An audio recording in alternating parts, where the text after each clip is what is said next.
ओम शांति। 2 अक्टूबर 2023 बाबा के महावाक्य। मीठे बच्चे, नई दुनिया के लिए बाप तुम्हें सब नई बातें सुनाते, नई मत देते, इसलिए उनकी गत मत न्यारी गाई जाती है। प्रश्न। रहमदिल बाप सभी बच्चों को किस बात में सावधान कर ऊंच तकदीर बना देते हैं? उत्तर। बाबा कहते, बच्चे, ऊंच तकदीर बनानी है तो सर्विस करो। अगर खाया और सोया, सर्विस नहीं की तो ऊंची तकदीर नहीं बना सकेंगे। सर्विस के बिगर खाना हराम है, इसलिए बाबा सावधान करते। सारा मदार पढ़ाई पर है। तुम ब्राह्मणों को पढ़ना और पढ़ाना है, सच्ची गीता सुनानी है। बाप को रहम पड़ता है, इसलिए हर बात की रोशनी देते रहते हैं। गीत।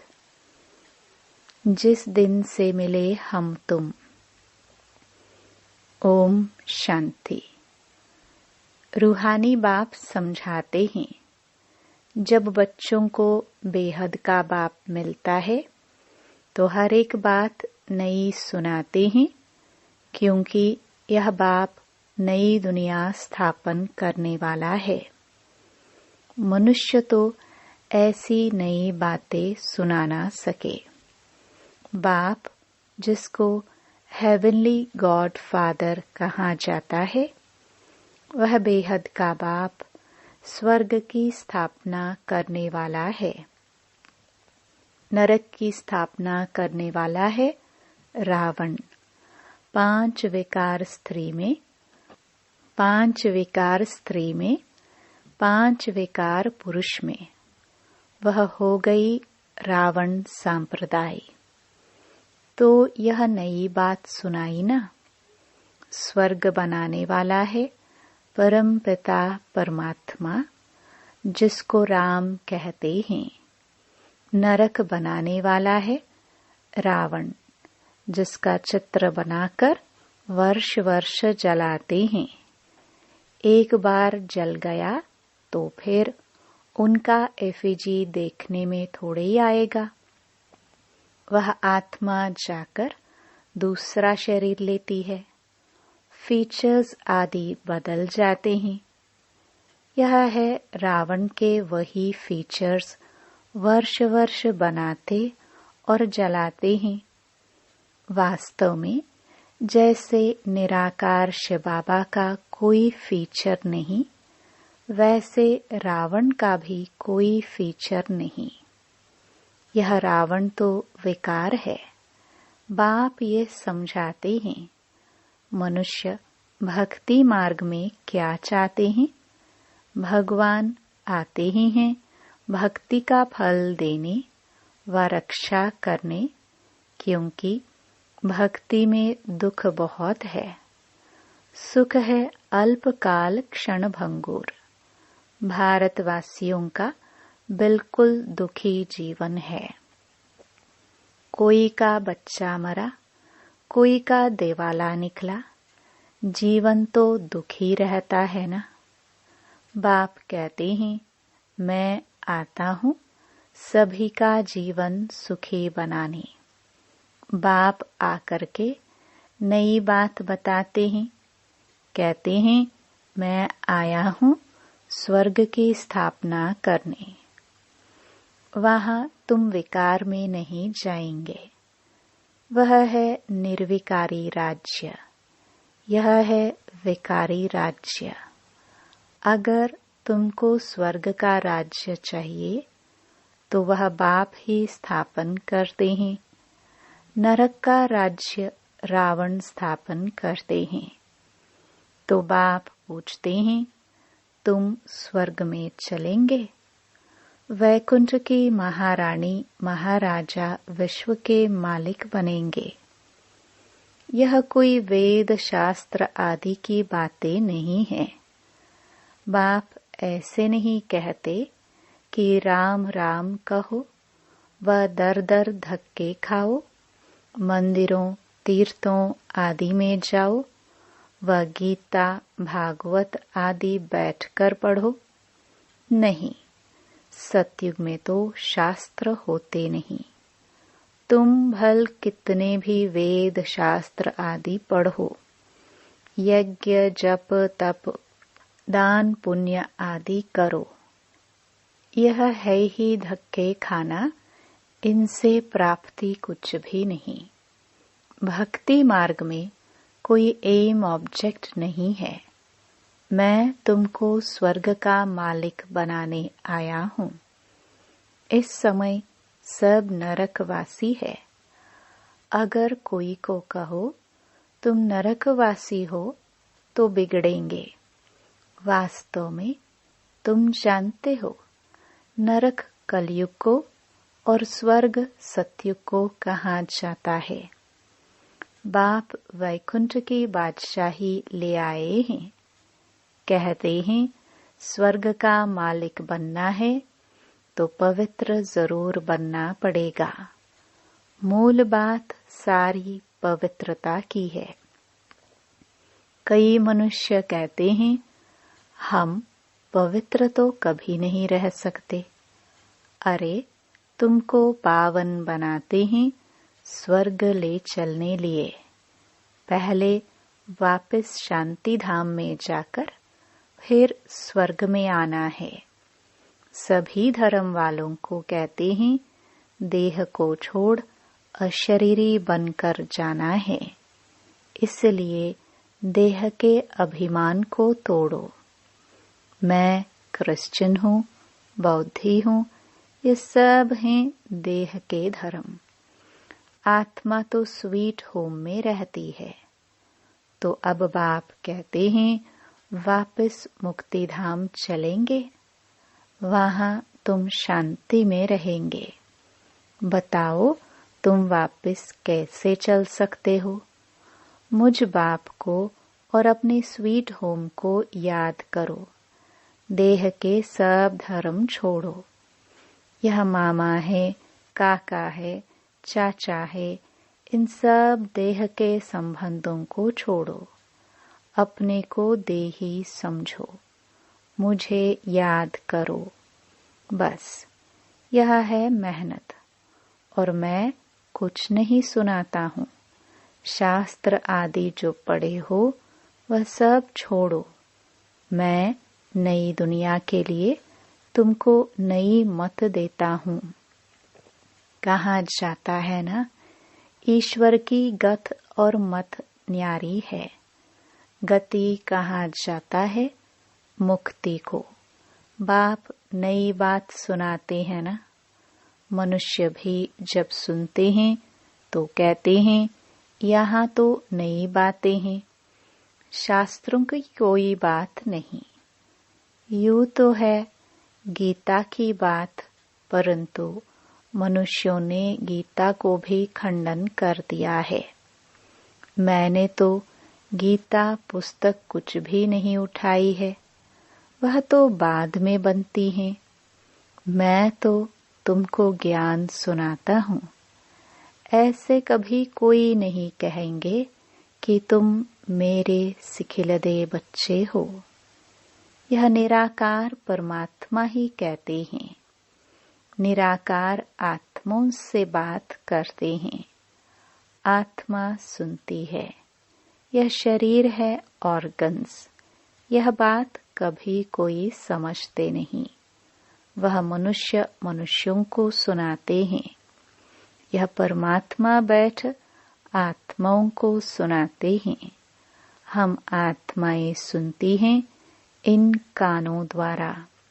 तुम जानते हो परमपिता परमात्मा बैठ समझाते हैं। मनुष्य तो यह वंडर खाते हैं भगवान कैसे समझाएगा, वह तो समझते हैं। श्री कृष्ण भगवानुवाच। अरे, श्री कृष्ण तो देहधारी है, मैं तो देहधारी नहीं। मैं विदेही हूँ और विदेही आत्माओं को सुनाता हूँ। तो यह नई बातें सुनने से मनुष्य चकित हो जाते हैं। जो कल पहले बच्चे सुनकर गए हैं, उन्हों को तो बहुत अच्छा लगता है। पढ़ते हैं, मम्मा बाबा कहते हैं। इसमें अंधश्रद्धा की तो कोई बात हो ना सके। लौकिक रीति भी बच्चे माँ बाप को माँ बाप कहते हैं। अभी तुम उन लौकिक माँ बाप की याद छोड़ पारलौकिक माता पिता को याद करो।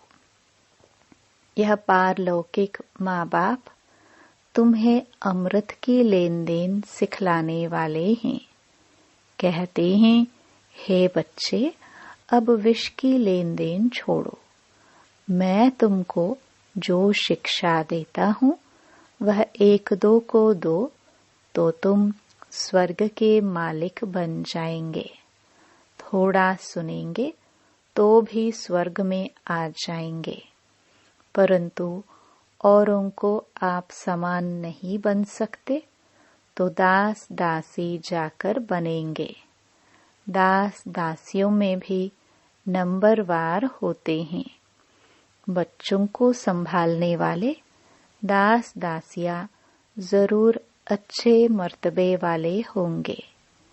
यहाँ रहते हुए फिर अगर पढ़ते नहीं तो दास दासी बन पड़ते हैं। प्रजा में भी नंबरवार होते हैं।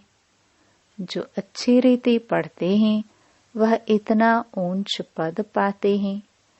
प्रजा में साहूकारों के भी दास दासियां होंगे।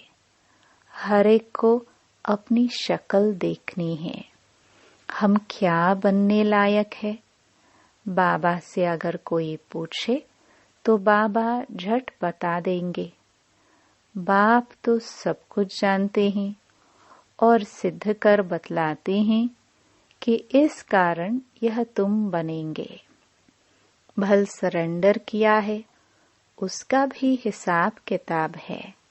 सरेंडर किया है परंतु कुछ सर्विस नहीं करते, सिर्फ खाते पीते रहते, तो जो दिया वह खाकर खत्म करते हैं। दिया सो खाया। सर्विस नहीं की तो थर्ड क्लास दास दासी जाकर बनेंगे। हाँ, सर्विस करते हैं और खाते हैं तो ठीक है। धंधा कुछ नहीं करते तो खा खा कर खत्म कर देते हैं, फिर और भी बोझ चढ़ जाता है। यहाँ रहते हैं, जो दिया सो खाया। जो भल नहीं देते हैं परंतु सर्विस बहुत करते हैं तो वह ऊंच पद पा लेते हैं। मम्मा ने धन कुछ नहीं दिया परंतु पद बहुत ऊंच पाती है, क्योंकि बाबा की रूहानी सर्विस करती है। हिसाब है ना। कईयों को नशा रहता है, हमने तो सब कुछ दिया है, सरेंडर हुए हैं, परंतु खाते भी तो है ना। बाबा मिसाल तो सब बताते हैं। सर्विस नहीं की, खाया और खलास किया। कहते हैं ना, जिन सोया तिन खोया। 8 घंटा सर्विस करने बिगर खाना हराम है। खाते रहेंगे तो जमा कुछ नहीं होगा, फिर सर्विस करनी पड़ेगी। बाप को तो सब बतलाना पड़ता है ना। जो कोई ऐसे नहीं कहे कि हमको बतलाया क्यों नहीं। बाबा ने सब कुछ दिया और फिर सर्विस भी करते रहते हैं, तो ऊंच पद भी है। सरेंडर हुए और बैठ खाया, सर्विस नहीं की तो क्या बनेगा? श्रीमत पर चलते नहीं। बाबा खास समझा रहे हैं, ऐसे नहीं कि पिछाड़ी को कहे कि हमारा पद ऐसा क्यों हुआ। तो बाप समझाते हैं, सर्विस न करना, मुफ्त में खाना, उसका नतीजा कल्प कल्पांतर का यह हो जाएगा। इसलिए बाबा सावधान करते हैं। समझना चाहिए, कल्प कल्पांतर के लिए हमारा पद भ्रष्ट हो जाएगा। बाबा को रहम पड़ता है, इसलिए हर बात की रोशनी देते हैं। सर्विस नहीं करेंगे तो ऊंच पद नहीं पा सकेंगे। जो गृहस्थ व्यवहार में रहते सर्विस करते हैं, उनका पद बहुत ऊंच है। सारा मदार पढ़ाई और पढ़ाने पर है। तुम ब्राह्मण हो, तुमको सच्ची गीता सुनानी है। वह तो कच्छ में कुरम उठाते हैं, तुम्हारे कच्छ में कुछ नहीं। तुम हो सच्चे ब्राह्मण। तुमको सच सुनाना है, सच्ची प्राप्ति करानी है, और सब ने घाटा ही दिलाया है। इसलिए लिखा जाता है, वह सब झूठ है। बाबा सच सुनाकर सचखंड का मालिक बनाते हैं। यह तो समझने की बात है ना। विश्व का मालिक बनना कम बात है क्या। सेंसिबल बच्चे जो होंगे वह तो प्लान बनाते रहेंगे। हम सोने की ईंटों का ऐसे ऐसे मकान बनाएंगे, ये करेंगे। साहूकार का बच्चा जैसे बड़ा होता जाएगा तो उनके ख्यालात चलेंगे। हम ऐसे करेंगे, ये बनाएंगे। तुम भी भविष्य में प्रिंस बनते हो तो शौक होगा ना। हम ऐसे ऐसे महल बनाएंगे जो और कोई का नहीं होगा। यह ख्यालात उनके चलेंगे जो अच्छी रीति पढ़कर पढ़ाते हैं। बादशाही तो होगी ना, तो बुद्धि में यह ख्यालात चलनी चाहिए। हम कितने नंबर से पास होंगे। बड़ा भारी स्कूल है, इसमें लाखों करोड़ों पढ़ेंगे, ढेर आएंगे। ये सब बातें बाप ही बैठ समझाते हैं। भगवान एक है, उनको ही माता पिता कहते हैं।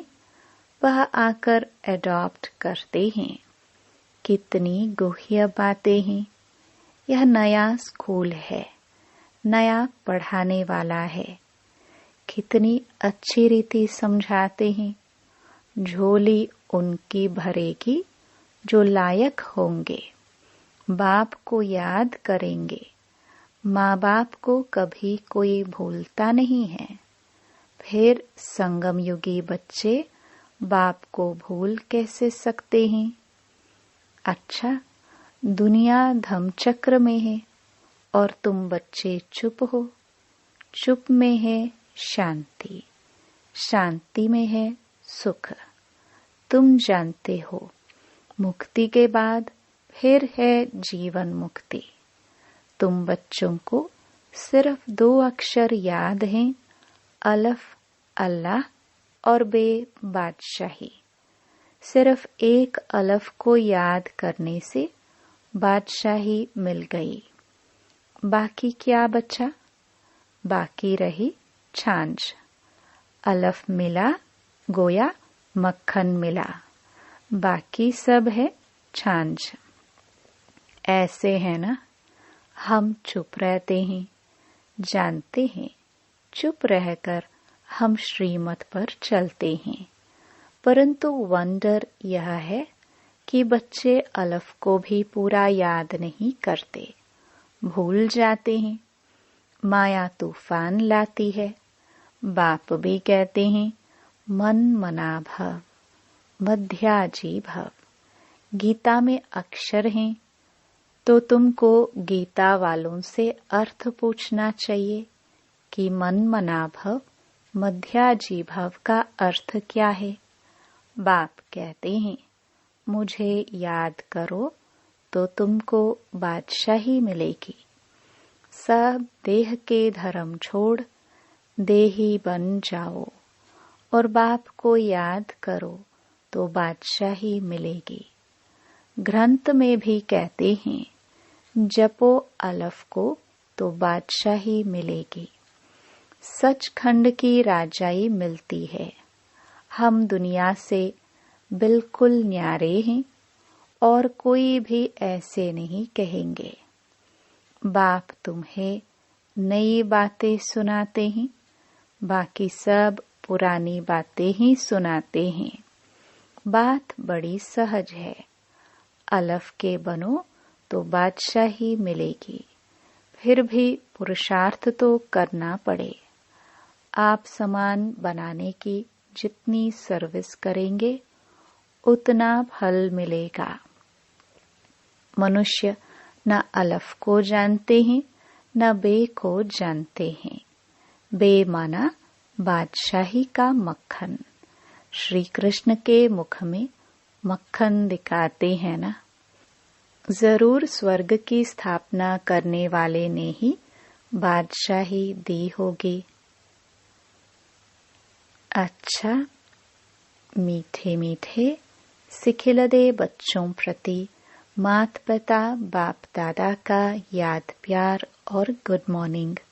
रूहानी बाप की रूहानी बच्चों को नमस्ते। धारणा के लिए मुख्य सार। पहला, वापस स्वीट होम घर जाना है, इसलिए देह के धर्मों और संबंधों को भूल स्वयं को देही समझना है। इसी अभ्यास में रहना है। दूसरा, बाप की जो शिक्षाएं मिली हैं वह दूसरों को देनी है। आप समान बनाना है। 8 घंटे सर्विस जरूर करनी है। वरदान, शुद्ध फीलिंग द्वारा फ्लू की बीमारी को खत्म कर वरदानों से पलने वाले सफलता मूर्त भव।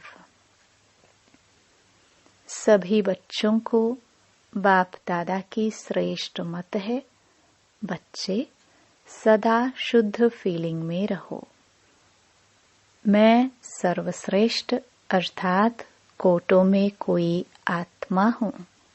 मैं देव आत्मा, महान आत्मा, विशेष पाठधारी आत्मा हूँ। इस फीलिंग में रहो तो व्यर्थ फीलिंग का फ्लू नहीं आ सकता। जहाँ यह शुद्ध फीलिंग है वहाँ अशुद्ध फीलिंग नहीं हो सकती। इससे फ्लू की बीमारी से अर्थात मेहनत से बच जाएंगे और सदा स्वयं को ऐसा अनुभव करेंगे कि हम वरदानों से पल रहे हैं, सेवा में सफलता पा रहे हैं। स्लोगन, संगम युगी मर्यादा पुरुषोत्तम बनना, यही ब्राह्मण जीवन का श्रेष्ठ लक्ष्य है। ओम शांति।